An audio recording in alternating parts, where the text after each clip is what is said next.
All right, get ready for some serious drama, folks, because today we're diving deep into South Korean politics. Oh, yeah. Things are really heating up over there. That's right. And you know what's really interesting is our main source today is this YouTube interview. Oh, really? Yeah, with John Everard, you know him. Oh, yeah, of course. Former UK ambassador to North Korea. Exactly. So he's got a lot of insight into the region, and this interview focuses on President Yoon's attempt to declare martial law. Yeah, and then, like, almost immediately revoking it. I know, right? It's crazy. It's like straight out of some political thriller. Seriously. So that's what we're going to be unpacking today. What drove Yoon to make such a drastic move? And then back down just like that. Exactly. And what does it all mean for democracy in South Korea?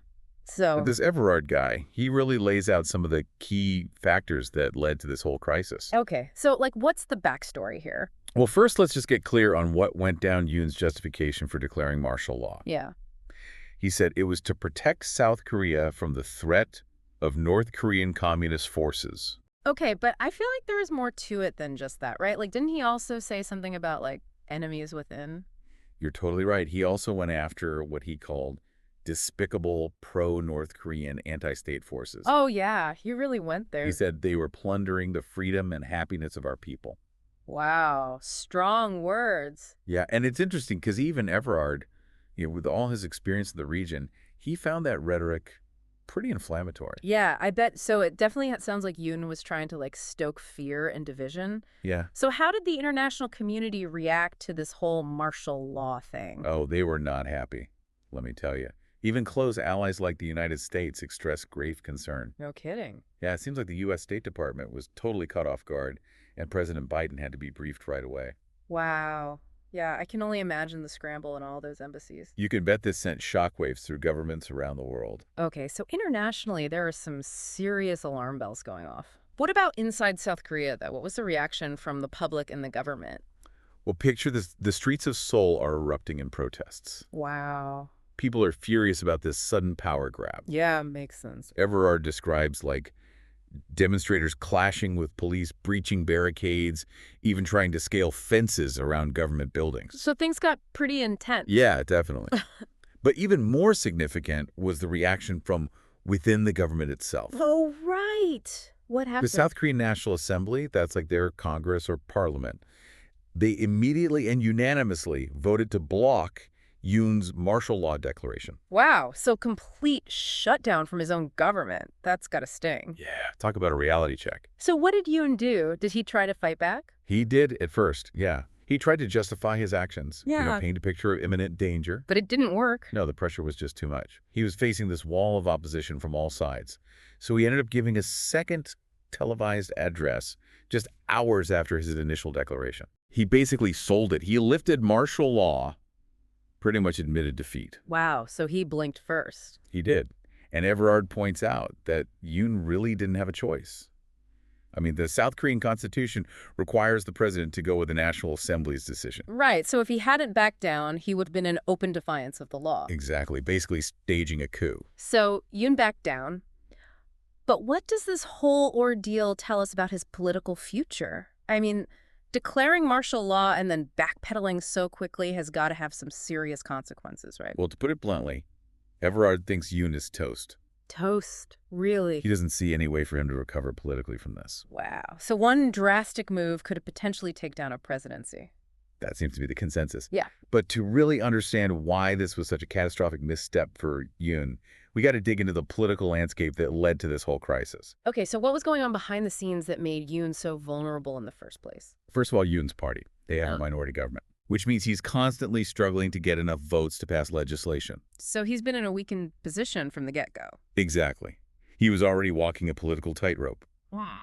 And then there's the fact that Yoon has been taking a lot of heat for not delivering on his promises. Oh, so his agenda's been stalling. Big time. And that's causing a lot of frustration among voters. Yeah, that never goes over well. Nope. And on top of that, there have been those pretty damaging accusations of corruption. Oh, yeah, stuff about his wife receiving expensive gifts from who knows where. That's the one. And those allegations haven't really been addressed, which just further damages Yoon's credibility. Okay, so we got a weak political position, a stalled agenda, and whispers of corruption. Not a good mix. No, not at all. So what was the final straw that pushed Yoon to declare martial law? Right. Like, what was the tipping point? It seems like the immediate trigger was this heated debate over the national budget. Ah, the budget. Yeah, the opposition was just tearing apart Yoon's proposals. So he snapped under pressure. It seems that way. Yeah. Yeah, like a perfect storm of political vulnerability and just mounting pressure. And that led to this whole martial law showdown. Exactly. But there's one element of this story I find particularly fascinating. Oh, really? What is it? The military's role in all of this. Right. I mean, we're talking about martial law, which is all about giving the military expanded powers. Right, but they didn't exactly jump to follow Yoon's orders, did they? That's what's so strange about this whole thing. So what happened? Well, Everard says that instead of just blindly following the president's directives, the military seemed to hesitate. Hesitate. Really? Yeah, it's like they were more aligned with the National Assembly, even though technically they're under the president's command. So they basically disobeyed Yoon. That's what it looks like. Yeah. And Everard has some interesting thoughts on this. Like what? He suggests that this disobedience could point to some cracks in Yoon's authority within the military. So maybe not everyone in the military was on board with this martial law thing. That's definitely a possibility. And it also highlights the fact that even in a tense situation like this, the military seemed committed to respecting democratic processes. Wow. So we have a president who overplayed his hand, a democracy that held firm, and a military that chose to uphold the Constitution. That's a pretty good summary. But let's not forget about the international implications of this whole thing. Right. What did Everard have to say about how this incident is being viewed by key allies like the UK and the US? Well, he emphasized that there was definitely a lot of concern. Makes sense. South Korea is a vital Western ally in the region. Especially with North Korea always being, Uh, Exactly. And that actually brings us to another fascinating aspect of this story. President Yoon's attempt to use North Korea as a scapegoat for the entire crisis. Wait, what? Did he actually try to blame North Korea for his own political meltdown? He did. He went as far as accusing North Korea of infiltrating the National Assembly and trying to undermine the South Korean government. Seriously? Did anyone buy that? Well, Everard certainly didn't. He calls the claim preposterous and completely dismisses it. Wow. He argues that while North Korea might engage in other types of espionage, Right. trying to control South Korean politics in this way is just not their style. So it sounds like Yoon was really grasping at straws there. It does seem that way. Huh. But this attempt to deflect blame actually reveals something important about Yoon's state of mind. I think he was trying to pull a classic political maneuver. Oh, yeah. Like what? Create an external enemy to distract from his own problems at home. Yeah, make everyone forget about the whole corruption thing by pointing the finger at North Korea. Exactly. But it seems like it totally backfired. Yeah, big time. Just made him look even more unstable and out of touch. Pretty much. Sure. So where does that leave us? We've got a president who declared martial law, then backed down under pressure. Right, and we've got a democracy that held strong. And don't forget about the military, kind of a wild card there. Yeah, their hesitation to follow orders was really interesting. For sure. And of course, the whole thing caused a lot of international concern. Totally. But before we wrap up, I want to go back to something you said earlier. Okay. You said that Everard believes Yoon is toast. Yeah. So what does that actually mean for South Korea going forward? Well, Everard lays out two likely scenarios: impeachment or resignation. Okay, so walk me through those. Impeachment would mean the National Assembly formally charges Yoon with misconduct, Right. and then they could potentially remove him from office. Gotcha. And resignation. That would be Yoon choosing to step down on his own. To avoid further damage. Exactly. So either way, it sounds like his days as president are numbered.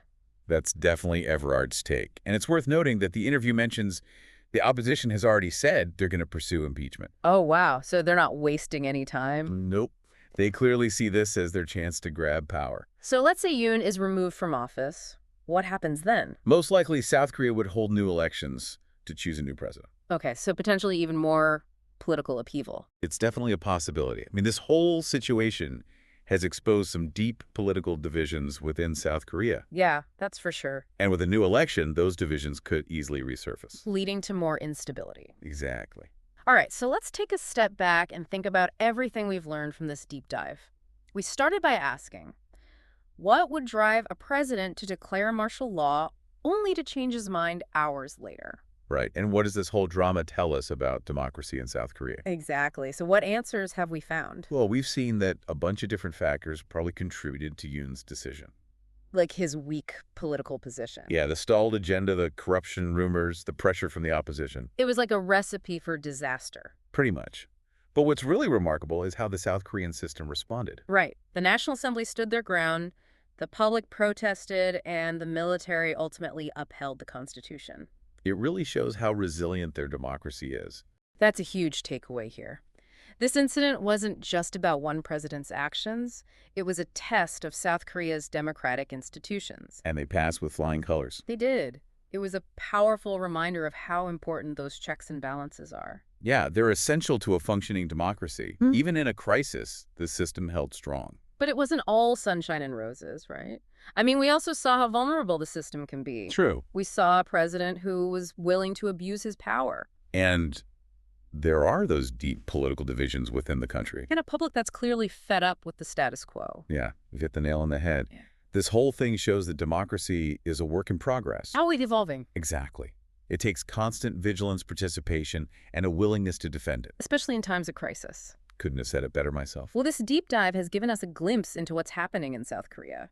A very complex and evolving situation. Absolutely. And it has potential ramifications way beyond their border. Oh yeah, for sure. But as always, we encourage you, our listeners, to keep digging into these issues Stay informed. and engage in thoughtful discussions about the future of South Korea and its place in the world. Because this incident might just be the tip of the iceberg.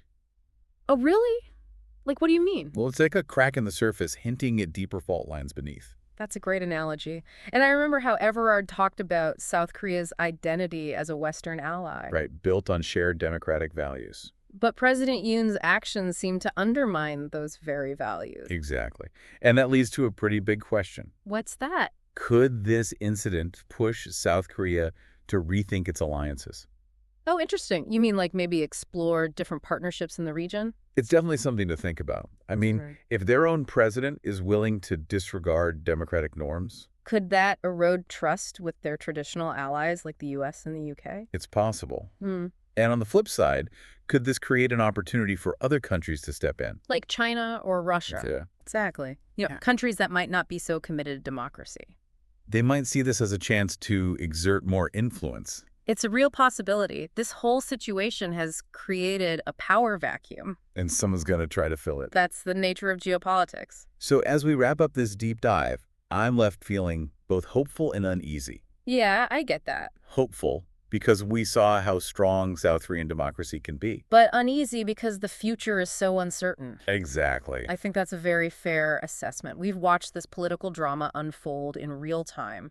And while the immediate crisis seems to be over, The long-term consequences are anyone's guess. but that's what makes these deep dives so interesting, right? Absolutely. We explore these complex issues. We uncover hidden layers. And we always end up with more questions than answers. But those questions are what keep us engaged, keep us learning, and keep us coming back for more. Exactly. So to our listeners, we leave you with this. What do you think the future holds for South Korea? How will this incident reshape its political landscape, its alliances, and its place in the world? Keep digging, keep questioning, and as always, keep diving deep. You know, it's interesting because this whole martial law thing almost feels like a stress test for South Korean democracy. Yeah, it definitely exposed some weak points. And thinking about those weak points, I keep coming back to Everard's point about how this crisis could really impact South Korea's relationships on the world stage. Right, especially those long-standing alliances with Western powers. Yeah, I mean, if their own president is willing to just disregard democratic principles, wouldn't that make their allies nervous? Absolutely. You have to consider it from their perspective. If South Korea's commitment to democracy is wavering, Right. can they really be trusted as a stable partner? That's a good point. And wouldn't that open the door for other countries to try and gain more influence? Precisely, countries that might not share those same democratic values. Like China or Russia. Exactly. Yeah. This whole situation has created a power vacuum. And someone's going to try to fill it. It's inevitable. And it might not be who the U.S. or the U.K. want to see stepping in. So you're saying this internal crisis in South Korea could have ripple effects way beyond their borders? Without a doubt. It has the potential to shift the balance of power in the region. With implications for global trade security. Even the balance between democracy and authoritarianism. Wow. It's incredible to think that something that started as a domestic political drama could have such widespread consequences. That's the nature of geopolitics. Everything is connected. And this deep dive has really shown us those connections in action. For sure. We've gone from a seemingly simple question, what would push a president to declare martial law, To uncovering this whole web of political intrigue and democratic resilience. not to mention international power plays. And the thing is, we're still left with so many unanswered questions. Like, what's going to happen to President Yoon? Will he be impeached or will he resign? And who's going to fill the void? What about the South Korean people? Right. How will they react to all this instability? And we can't forget about North Korea. That's true. How will they respond to this display of internal division? So many possibilities, so much uncertainty. But that's what keeps us coming back for more, right? These deep dives, they spark our curiosity. They challenge our assumptions. And they always leave us wanting to learn more. We've provided the framework, the lens to view this situation. But the real learning begins when you, our listener, continue the exploration. Exactly. So, to our listeners, we leave you with this. What do you think the future holds for South Korea? How will this incident reshape their political landscape, their alliances, their role in the world? Keep digging, keep questioning, and as always, keep diving deep.